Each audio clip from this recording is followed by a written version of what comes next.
Hey, good morning. The bones in his. I'm reading a book which is like I'm almost finishing 254 page. I need to finish. I started four books at the same time and super headache because different stories, different stuff, but I'm loving it. Sometimes, that slight ticklish feeling in my brain is needed. So the bones in his legs felt jointless and malleable as he walked down Central Park West. Joggers and rollerbladers lashed past him. He wondered about hailing a cab, but decided the air would do him good. To his left, the trees of the park rustled and swayed. Two men were throwing a baseball between them, the orange sphere ricocheting through the darkening air. His neck and shoulders were crunched up, his forehead stretched with the beginnings of the headache, and as he walked, he tried rolling his arms inside their sockets to relieve the pulling on his neck. This story is all about the Maggie O'Farrell, My Lover's Lover. It's a novel. Those who loved and wept over her debut after you were gone will not be disappointed. Insightful and emotionally raw daily telegraph. Oops. At the intersection of the Broadway and 57th was a Don Rayday chemist shop. The apartment Marcus was renting until the job finished was further west towards the Hudson River. After checking up the street to see if he was coming, Aidan ducked into the shop to buy some painkillers. I'm gonna be summarizing this story for you guys, but right now I'm just reading it to understand for myself. Because I'm almost at the finishing level. I hope I will finish this week. And at the intersection of the Broadway and 57th, oops, my alarm. At the intersection of the Broadway and 57th was a Duane Reed, a chemist's shop. The apartment Marcus was renting until the job finished was further west towards the Hudson River. After checking up the street to see if he was coming, Aidan ducked into the shop to buy some painkillers. He hadn't seen Marcus for 6 months, having moved into the flat after he would really left for New York, and he didn't want to be dragged down by the headache. He stumbled up and down an aisles. Nail varnish, moisturizers, shampoos, toothbrushes, chocolate, potato chips, a song. Oh, I love potato chips. A song came on the store's intercom, a hit from about 15 years ago, a song that at one point he and Marcus used to listen to when they were at school.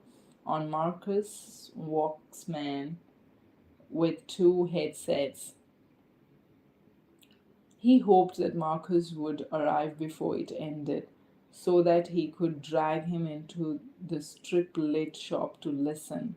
Razors, vitamins, suntan lotion, his body clock thought it was 1 in the morning, toiletry bags, hair accessories, leg waxers, sanitary towels, slimming powders, oh my gosh, deodorants, pharmaceuticals at last. He stood by the display of the colored striped lowered boxes, mesmerized. Throat sweets, hay fever sprays, antiseptic cream, painkillers. There were 20 or so varieties. Did he want Tylenol, Motrin, Advil, Excedrin, or Anisine, soluble or insoluble? Aidan rubbed his palm over his face, smelling sweet and fatigue, stale air and travel, coated or none, capsules or pills, caffeinated or not, bottled or foil wrapped. Then there was a hand pulling at his shoulder, and Marcus's voice oddly American in intonation. Hey Aiden, hey Adi, how are you doing? He was grinning, tanned and dressed in his architect uniform, sunglasses hanging folded from his gray shirt pocket. A jumper was tied by its arms around his waist. Aidan moved forward with a slight lurking movement, pleased to see him, yet confused. Unable to remember how he and Marcus usually greeted each other, whether they hugged or shook hands or nodded or did nothing. You look rough, Marcus said as he closed his fingers briefly around Aiden's. When did you get in? Couple of hours ago. New jacket? Yeah. You like it? No. They smiled at each other, their right arms falling to their sides in unison. So, have you had a touch base yet? Marcus said. Touch base? Aiden repeated, one eyebrow raised. Ability of his that Marcus had always envied. Where are you from? California. Yeah, very funny. Listen, what do you fancy doing tonight? There's a way of asking, what do you fancy doing tonight? You know? Or maybe you can ask, like, do you fancy for a coffee? Like you can say that. What do you fancy doing tonight is more, I guess, British. What do you fancy doing tonight? What do you fancy doing tonight is amazing phrase that you can use in daily conversation. Would you mind? Would you mind going? Can we have a fancy coffee tonight? Or no, tonight is too late. I'm not sure. I'm feeling a bit wrecked, to tell you the truth. So, oh, don't be such a wuss. We have to go out. You are only here for how long is it? 5 days? Exactly. So I think we should head down to Soho. And Marcus broke off. Two American Chinese women were coming down an aisle towards them, chatting, wire baskets bumping against their legs. Aiden didn't really look at them, but noticed at this point that one had cropped, spiked hair, and the other a long silky ponytail and a impossibly short suede dress.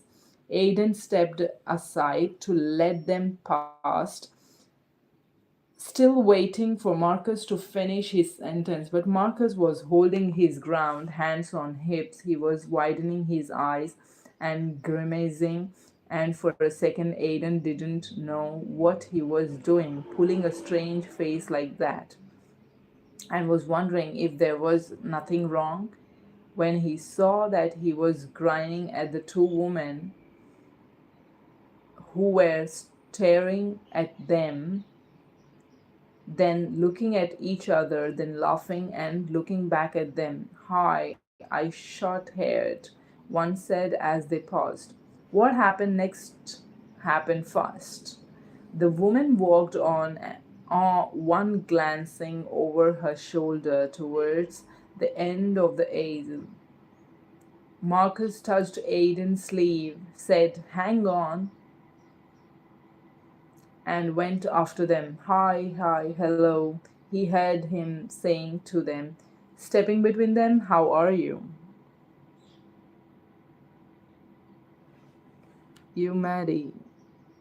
Hey, hey, hey, hello. Whoa, whoa, whoa, what's going on? They giggled. The long haired one hoisted her basket on to the other arm. Are you British? He heard her say. And Aiden just watched, either jet lag or surprise. or disbelief, or all three kept his mental deductions at bay. When his friend disappeared around the corner with the two women, Aiden found himself actually turning back to the pharmaceutical display and selecting a blue box of Advil. Then he walked into the next aisle and picked up a small bottle of mineral water. As he approached the till, he glanced around for Marcus, but not seeing him, stood in line and waited. Just as he was handing over his purchases and feeling around for his wallet, something came through the air, whizzing past his ear. He took rush land onto the counter in front of him. Aiden jumped back in surprise. He saw what it was. Oh my gosh. Trojans. Spermic spermicidally lubricated. Marcus appeared next to him. I hope if you're smart intelligence, I ate one word, so you might be guessing what it is, okay? It's a very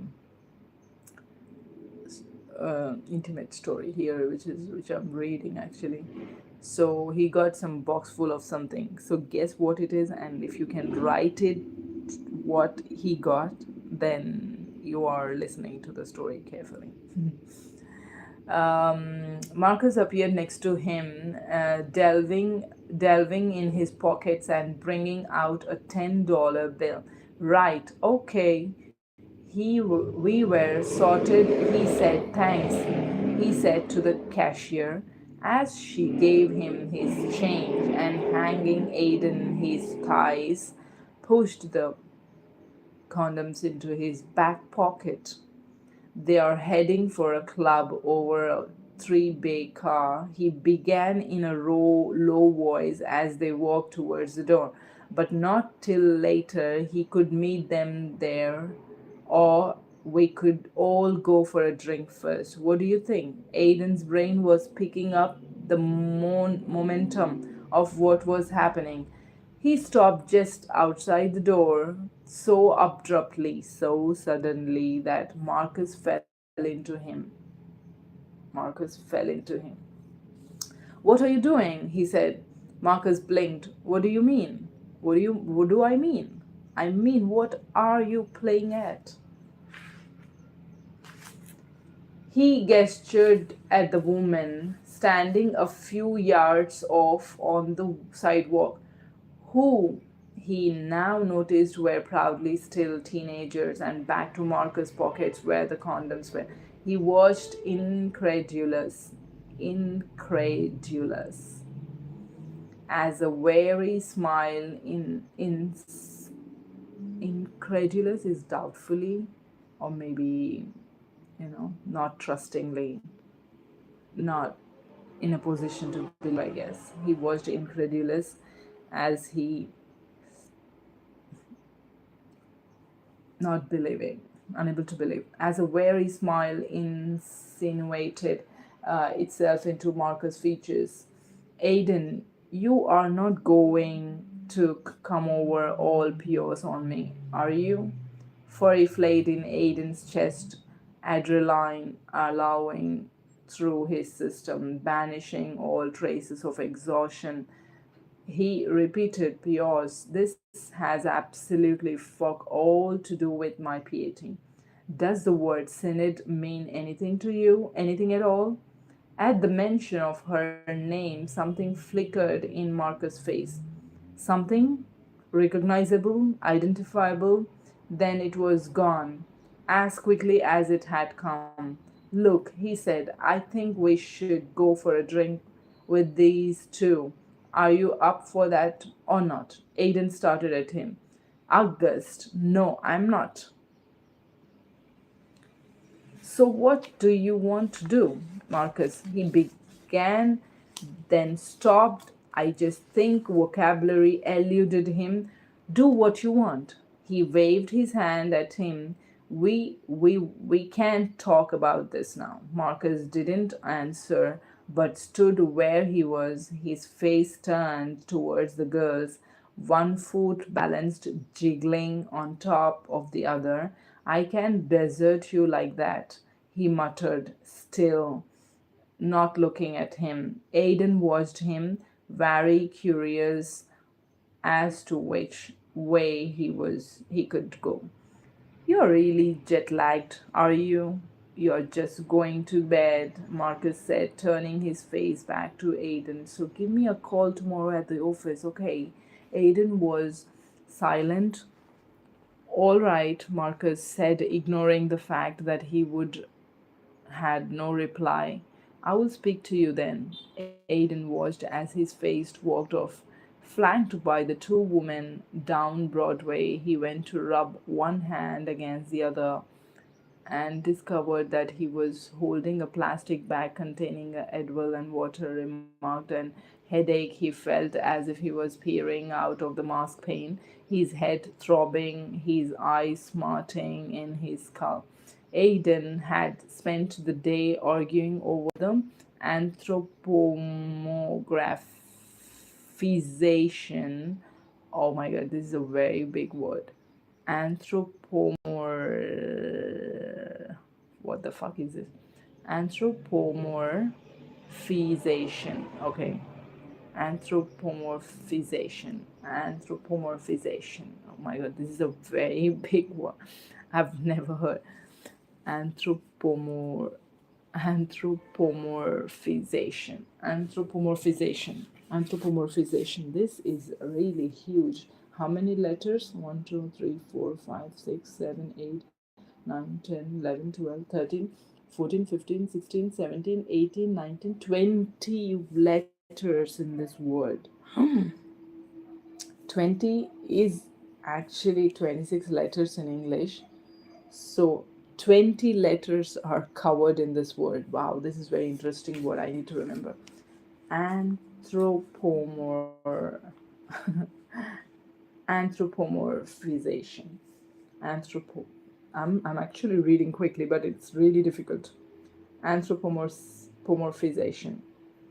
Anthropomorphization. 20 letters, guys. Oh my god. 20 letters in one word. Anthropomorphs. Anthropomorphization. Anthropomorphization.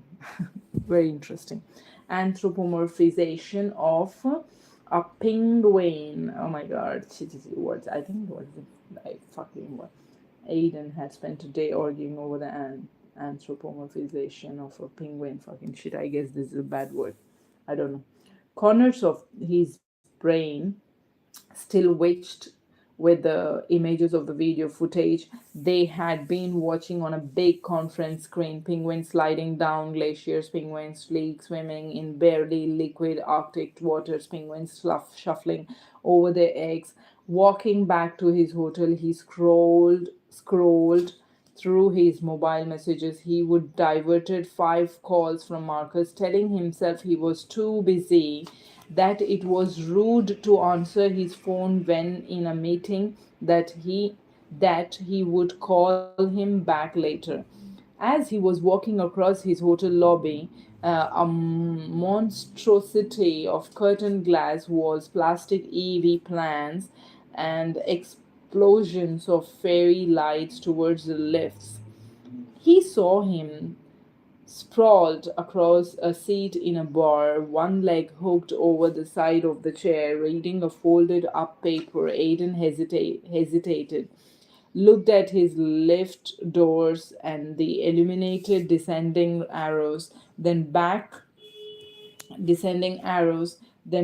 to his friend. He walked over him. Hello, he said. Then he got within 2 feet of him. Marcus leaped up, standing to attention, as if Aidan were a teacher and Marcus a pupil, wishing to ingratiate himself. Hi.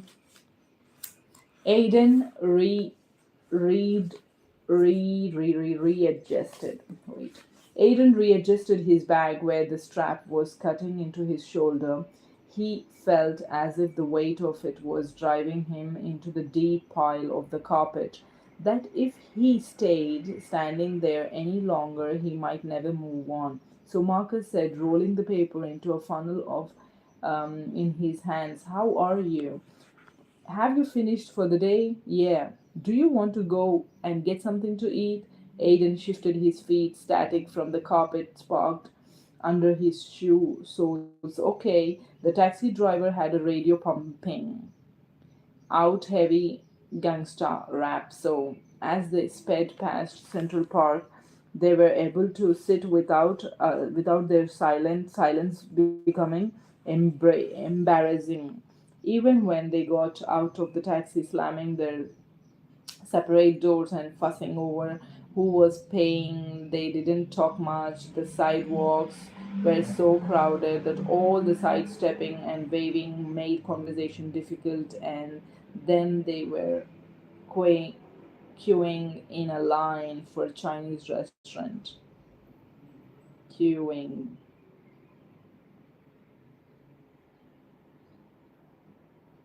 Oh my god, Chinese. I love Chinese food. Which was huge on three floors. The waiters wore headphones and could radio each other. Sending two up to you now. The tall, ponytailed waiter muttered into his mouthpiece, gesticulating to Aiden and Marcus as they reached the front of the queue. A couple of guys. Stairs were polished, smoked glass edged with steel. When Aiden sat down at their small, white cloth table, it felt like hours since they would set out. A man behind them was arguing with his wife about crackers. This is so funny. And Marcus was saying something about king prawns and soup. They fiddled with the different menus, folding them and unfolding them, gave their order to a woman with dark lipstick, unsaved chopsticks upturned, their bowls poured tea into tiny china cups. Said that yes, this place was good, very nice, and how long had it been open? Aiden noticed that every time he turned his head, there was a rushing sound like someone crumpling paper. Well, Marcus said, and Aiden suddenly saw that he was nervous, one hand plucking at his shirt cuff and other picking at his nails. There were a pause. Aiden filled his mouth with beer, let it effervesce on his tongue, then swallowed. It's good to see you, Marcus tried again. Aiden nodded. The other day, Marcus began forcing a lightness of tone into his voice. Someone told me that the funny thing about being a Brit in New York is that you never know. Marcus cut the crap. Aiden needlessly readjusted his beer bottle to the other side of his plastic. Just tell me what's going on. Marcus hesitated. Aiden could see he was trying to decide whether or not to pretend that he didn't know that Aiden meant. Studied the features of his this man he would known since he was 11, and it was as if he barely recognized him. Did he really know him? Did he really know him any better than he knew a man behind him, or the waitress, or the people he would spend the day working with? He had a strange sensation that they had only just met, and they just should be talking about where they grew up, what music they liked, where did they been traveling, what jobs did they did, what jobs they did, not some ridiculous personality crisis that Marcus seemed to be going through. What do you mean? I would decide to pretend. Aiden signed and looked away. The waitress was swaying between the tables and towards them with the streaming plates. Aiden looked down as he placed the plate with a plate of thin frizzled noodles, wow, in front of him. The image of a penguin fluttered inappropriate and unbidden in a corner of his mind. He picked up a strand between his chopsticks and blew on it. I mean, last night he said those girls, he pushed the noodle into his mouth. It tasted of soya sauce, peanut oil, and coated his tongue with grease. I mean, your new game of hitting on random women is in drugstores. What's got into you? Marcus said, flushed. Why are you being so judgmental? It's not as if you have never. I mean, how come there's one rule for me, another for you? I don't have a long term girl, Marcus, Aiden pointed out calmly. Slight but crucial difference. So that's what this is about. Marcus rubbed his hand over his brow. Look, all I'm doing is getting out there, that's all. Aiden tapped the ends of his chopsticks against his incisors as if considering this statement. It's a whole realm of human experience. Marcus continued when he saw that Aiden wasn't going to speak. That everybody should have. I am in New York City. For God's sake, do you really think I should be staying at home every night? Aiden was silent, didn't move, didn't blink, but held Marcus' gaze. And it's not as if I mean I love Synod, Marcus said, filling the silence. She is the only one for me. I know that and I have always known that right from the moment I first saw her. Without her, I'm nothing. Nothing, none of this has anything to do with her. He sat back in his chair, expecting Aiden's comment. Aiden took a mouthful of beer, sat down on the bottle, and surveyed his friend. He kept his face blank, impassive for a moment, then inflected his brow, indicating that Marcus should go on, which he did. I've never done this. Ever since I was 19, 20, I've been from one big monogamous relationship to another, pretty much back to back. Never had the chance to. It's something I just wanted to get out of the way, I suppose, so the thought of it wouldn't distract me anymore. Everybody should have done it at some point, some time or another, given it to their desires, given into their desires.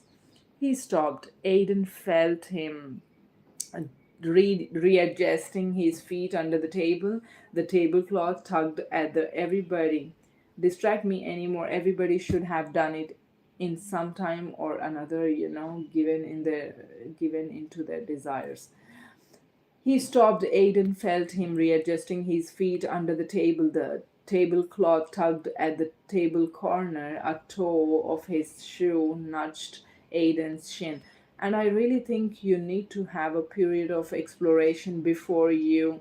He scuffed his feet again, uncrossing and recrossing his ankles. I mean, you're going to get married.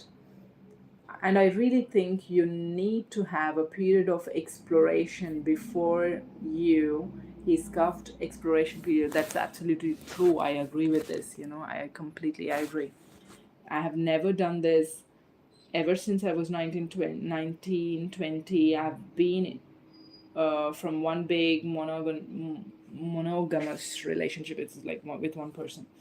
Monogamous relationship to another, pretty much back to back. Never had a chance to. It's something I just wanted to get out of the way, I suppose, so the thought of it wouldn't distract me anymore. Everybody should have done it at some time or another, given into their desires. He stopped. Aiden felt him readjusting his feet under the tablecloth tugged at the table corner to do it. And I really think you need to have a period of exploration before you getting married. That's absolutely true. Very important thing. And I really think you need to have a period of exploration before you marry. He scuffed his feet again on crossing, recrossing his ankles. I mean, we are going to get married. We walked about it before. I felt and I knew this isn't perhaps the most. I don't know. I don't know. I don't know. He appeared to search for the word in the air, honorable way to go about things. But just for myself, I felt I needed to, you know, shop around, Aiden suggested. Exactly, really flooded Marcus' face. Alright then. Bye, guys. Take care.